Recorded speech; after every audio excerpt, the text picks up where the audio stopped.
All right, good morning, everybody. Welcome to our 2025 Cal Spring Football Press Conference.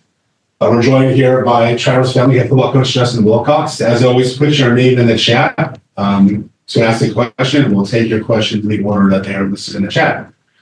We'll get started with Jim McGill from Dare Insider. Hey, Justin, this is probably the most significant number of coaching changes we've seen in your tenure. How has that transition gone, and how do you feel like it could potentially impact this season, having sort of new blood, new ideas?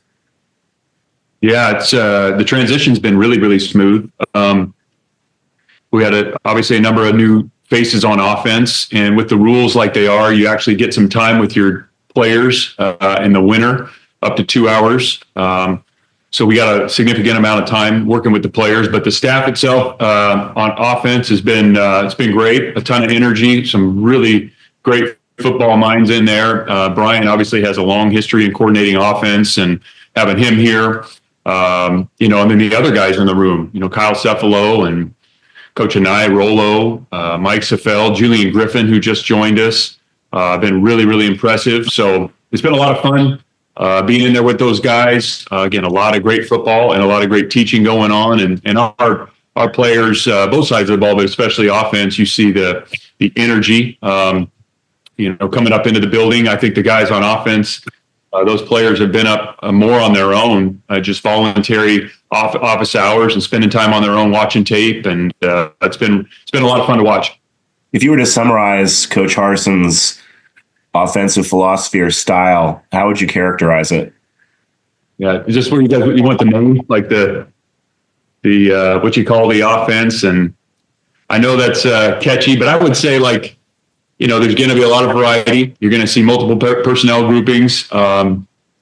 There's going to be different paces. Have the ability to run plays from the line of scrimmage out of no huddle. There's huddle offense. You're going to see different formations and motions. Very deliberate.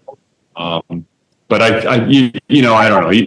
It's like a wide open pro with the ability to go fast and also slow it down and get in the huddle and do some real specific game plan things. Okay, thanks. All right, next up is Jay Curtis from Cal Bears NSI. Yeah, Justin, why did you feel you needed to overhaul the offensive coaching staff? Well, we were going to make some changes on offense and supplement some things, and there were some guys that had the opportunity to stay who chose different opportunities elsewhere. And we wish those guys nothing but the best. And so it ended up being basically everybody being new. Ultimately, we gotta be better, all of us, and we have to, score. And on offense, we got to execute in special teams, and we got to stop people on defense. And that's the difference between us, winning and losing games. And this is this is the environment we're in. There's a lot of new people and new faces. There's movement every year, and sometimes there's more than others. And this year we had, quite a bit of movement on our coaching staff. So we're excited about the guys that are here, and it's an opportunity for all of us to get better. Can you just tell me who won't participate in spring ball this spring?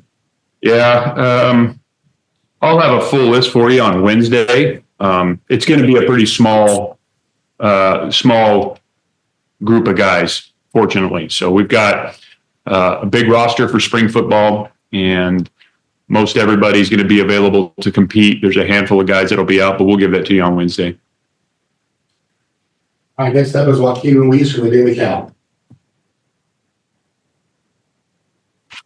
Hey, Coach.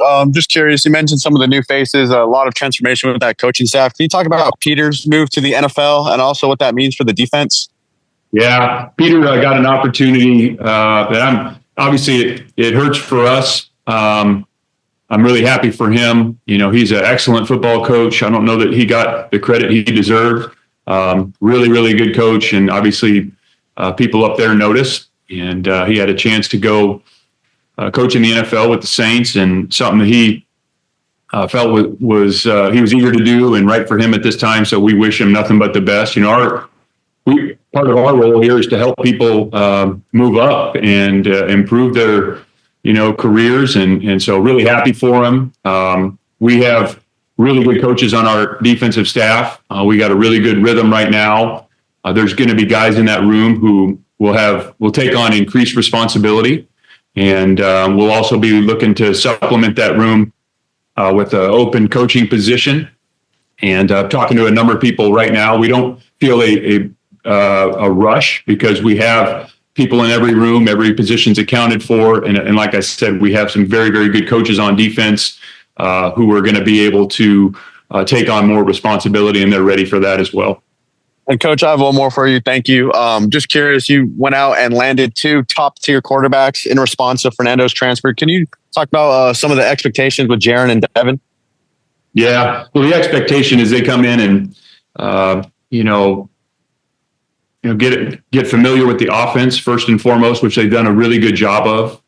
Both those guys, I think they're different points in their career. Devin, coming from Ohio State, national championship team, you tell he's been coached very well. He's a really, really mature guy. It's been impressive to watch him just operate around the building.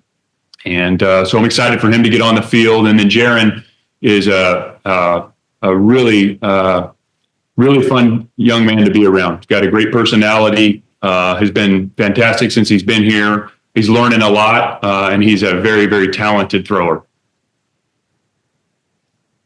Just a reminder, if you have a question, they'll put it in the chat. We'll go back to Jay Curtis. Yeah, Justin, some coaches are eliminating the spring game. I think in the past you've just sort of done situational stuff in the spring game. What do you plan to do this year, and what are sort of the pros and cons of the spring game?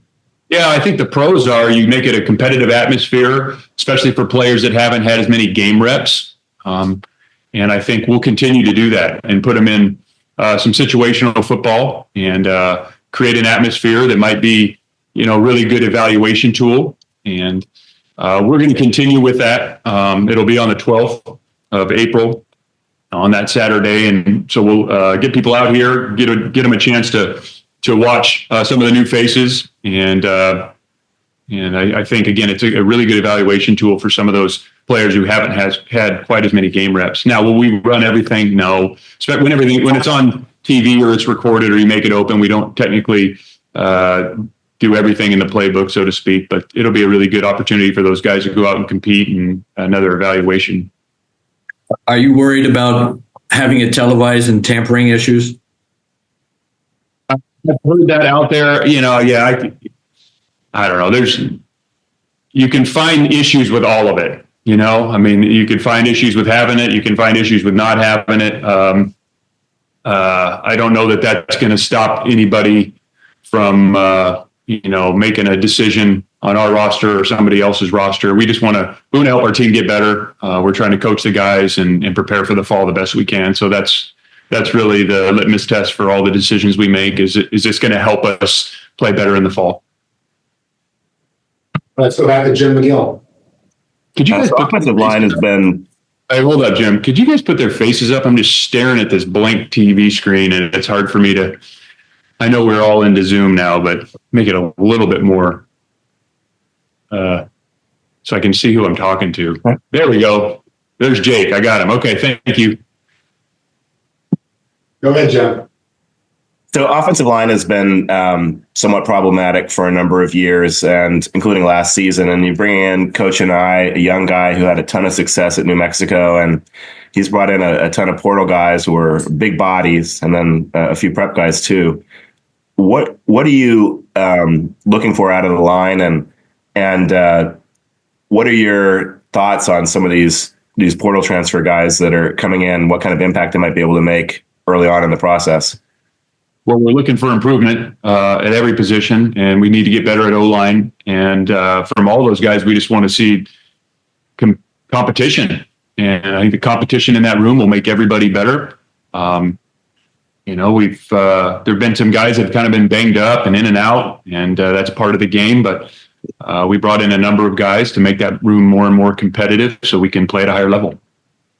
And can you talk a little bit more about the defensive coordinator situation in spring? Are you largely going to be calling a lot of the plays? Or are you going to be relying pretty much on your position coaches to do that? Yeah, those guys. There's guys that have been here a while who are prepared for larger roles and more responsibility. We'll make some announcements when it's appropriate. So we're not going to be changing language midstream. We're not installing a new system from top to bottom. Anybody that comes in here would be obviously, like, we're always trying to get better, and so any new idea or nuance and something we can improve upon, we'll always look to do that. But we're not going to revamp the language or the structure of the defense. And those guys who've been on our staff for a number of years are ready for more responsibility. And there will be some adjustments in titles and who's doing what, but I'll wait to announce that at a later date. With your experience on the defensive side of the ball, might you be taking a bigger role in play calling this year? We'll see. I don't know that it'll go that far. We got some I keep saying this, we got really good coaches on that side of the ball. They're going to have increased responsibility, and exactly who's doing what, I'll report at a later date, but we're in a really good position right now, and anybody that comes in here will supplement that room. Okay, thanks. All right, next we'll go to Jackson Moore from 24/7. Coach, we just saw 4 of your players in the combine, and seeing as they're all concentrated on one part of the defense, can you share a bit about what the team looks like this year in the back end? Well, we're going to, the defensive back room is going to look a lot different. Lost some really good players back there, guys that have been with us a long time. And not only those guys at the combine, but some of those other players that had been veterans, I'm thinking like Miles Williams. And so I'm really interested to watch that defensive back room this spring and see who does what. There's some good players in there, but, when you lose Noel Williams, All-American, and Craig Woodson, who was a 6-year player, All-ACC, is going to get drafted. Marcus did a good job for us. I wish Marcus would have had one more year with us, but Marcus did a good job. And then Miles Williams, like I said, there's some veterans back there. So the DB room, got to be reloaded, and I'm excited to see who does what. The linebacker room, obviously with Cade coming back, we feel really good about him, as everybody does. And but the other linebacker positions going to be very interesting to see who does what there, because Teddy is an excellent football player. Again, going to be a draft pick, performed really well, and all the reports out of the combine was how impressed people were with those guys. Obviously physically, but just their their football IQ and their demeanor. They're very, very polished pro candidates. So, a lot's going to change on defense, and those new faces, and which means new opportunities, and it's exciting for us. But really at every level of the defense, there's going to be a lot of competition, and so spring's going to be really, really important. Thank you. All right, we'll go back to Joaquin Ruiz from the Daily Cal. Hey, Coach. Sorry for not having the camera on. I was trying to escape Dwinell Hall peacefully, but curious about the wide receivers room. Had some change. Can you expect Tobias to be healthier this year, and Keon, and then also just some of the guys who you also added after some departures? Yeah, I think the health part is big. For Tobias and Keon being able to get out there and compete. There's some talented guys in that room. I think it's just a matter of who's going to do what, who's going to separate themselves. I'm very, very eager to see how that shakes out here in spring initially, and through summer and into fall camp. But there's some talented guys in there. There's been some guys who have stood out in this winter conditioning period, which has been very competitive across the board at all positions. And we made significant gains in strength and conditioning, and it's shown up in that receiver room. But we'll see. We will see. There's guys that you would hope will make a move, but we got to go do it on the field. Next up, Matt Moreno from Rivals. Morning, Coach. I want to talk about a couple different position groups. The running back group, you have a lot of familiar faces, a lot of guys coming back, led by Jaden. How is Jaden doing, and kind of what are your thoughts on this running back group you have this year? Yeah, Jaden's doing well, healthy, looks good out there. It's great having, we feel, Jaden and Jet, those are two, those are starting running backs. Jet's a starting caliber running back. Obviously, we know what Jaden is. After that, that's the depth in the running back room in spring. is going to be really exciting to watch who does what. I think it's going to be very, very competitive. So we'll see. There's guys that are going to get plenty of opportunities, and then it's up to them to make the most of those opportunities. And then the outside linebacker group, you obviously lose Xavier. David has moved on. Feels like it's pretty wide open there with kind of the competition. Obviously, Ryan has kind of established himself. But what do you like about the outside linebacker group, and what are your expectations for that group going into the spring? Yeah, we feel really, really good about Ryan McCullough. I mean, I think he's poised for a big spring and a big year. Very, very hardworking, passionate football player. He's got a lot of tools, so really excited about Ryan. And then you mentioned it. Other than that, it's going to be very, very competitive. I mean, we will see. And that's the beauty of, when you do lose a number of players, it's, there's a bit of the who's going to do what. But it's also really exciting because you're going to see who steps up when they get an opportunity. And there's been productive off-season workouts, and we've done strength training, and we've done meetings and walkthroughs, and all that's great. But at the end of the day, what matters most is football and what we do out on the field. And so I'm eager to see that thing shake out too. All right, we'll go back to Jim McGill. Justin, you mentioned strength gains. Can you talk a little bit about Coach Novak, what kind of style he brings to the strength and conditioning program? And will there be some type of different emphasis on injury prevention, since there's been sort of an inordinate amount of injuries in recent years? Yeah, you're always looking to reduce those. I don't know if anybody's ever succeeded in eliminating injuries, but we're trying to reduce those. It's been a very aggressive 7 weeks in the weight room and on the field. I think it would be great the players will probably have some great insight for you on that, but measuring certain measurements in lifting and running, our conditioning and some of the conditioning testing that we're doing, flexibility, explosiveness, all those things has been a lot of fun to record those and publish those. So guys are seeing them every day when they walk in. I mean, they're all over the TVs in the locker rooms. And so it's very competitive because anytime you publish something or post it, people naturally are going to compete. So we got a lot of that going on. The conditioning aspect of it has been noticeable. And so I'm excited for those guys to be able to take what they've done in the weight room and on the field and strength and conditioning and apply it to football. But we've seen significant gains, and Coach Novak and his staff, he's got a great staff. They've done a phenomenal job. What's the carryover in mentality that they pick up in the strength and conditioning program to putting it on the field?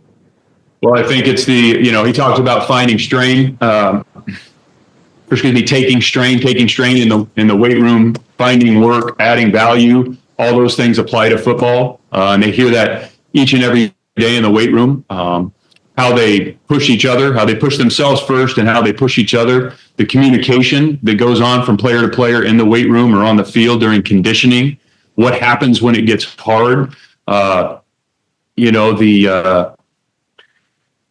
onus on improvement, taking accountability for improving week to week. And that could be, your body weight. It could be, your accountability in the weight room. It could also be lifts and timed drills that we're doing. And it's very competitive. We chart things in their team runs, which we've had on Tuesday and Thursday for the last 2 months.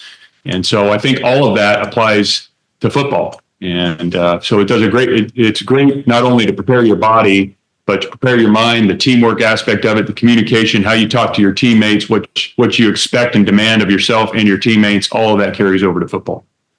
Okay, thanks. All right, well, that's Pete Ruiz for the Daily Count. Coach, can you talk about the kicking position and how that's shaping up so far? It's been a topic of the past few seasons in Berkeley. I'm just curious how it looks. We'll find out. We brought in Kyle, who's got a big leg, confident in what he can do. But I would agree with you. We got to continue to improve in the kicking area. We did a great job on kickoffs last year. I thought kickoff was one of our best special teams, and a lot of those were touchbacks. But obviously, our field goal unit, we gotta be more efficient there. And so we'll put him in position along with the other guys on the roster during spring to try and create some of those environments the best we can. All right, go back to Matt Moreno from Rivals. The GM position has become very prominent. It feels like this offseason more than any other. How is that going to manifest itself for you guys, and kind of what's your approach on the personnel side, whether it's expanding staff or kind of just your overall approach? Yeah, I think you got to continue to grow the recruiting staffing departments. The way college football is changing, I think that's everybody across college football, and some people are doing it, quicker or bigger than others. But I do think that's part of what we're doing is growing that recruiting and evaluation and staffing on the player recruitment side of it. You got to evaluate a lot of people, and when you have the portal and you have high school and you have junior college, that's a lot of people to evaluate and organize. And so adding staffing there, we've got a really good, strong recruiting staff, and they're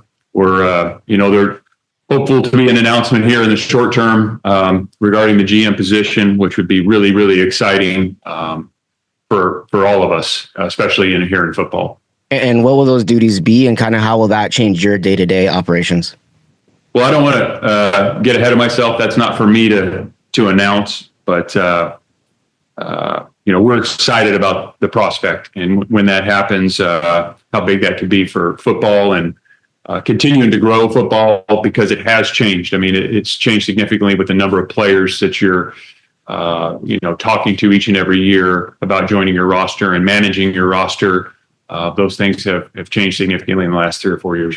It feels like head coaches have gotten more back to like, I just want to coach football, and maybe leave that to other people. Is that something you share, or has that been a trend you've seen as well, where coaches are like, hey, just let me kind of coach football? You certainly hear that a lot. I will just tell you this, Matt, that the role of the head football coach since 2019 or 18 is completely different. It is completely different. We all started coaching football way back when. I guess I can't speak for everybody, but most coach football because you like coaching football and spending time with the players and developing a plan and how to help those players improve and play the teams you play from week to week.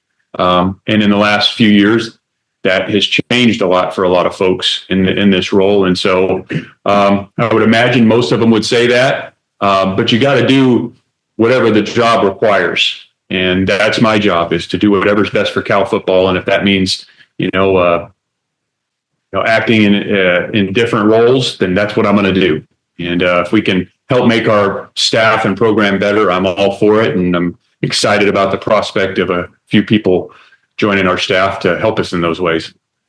Thanks, Coach. Yep.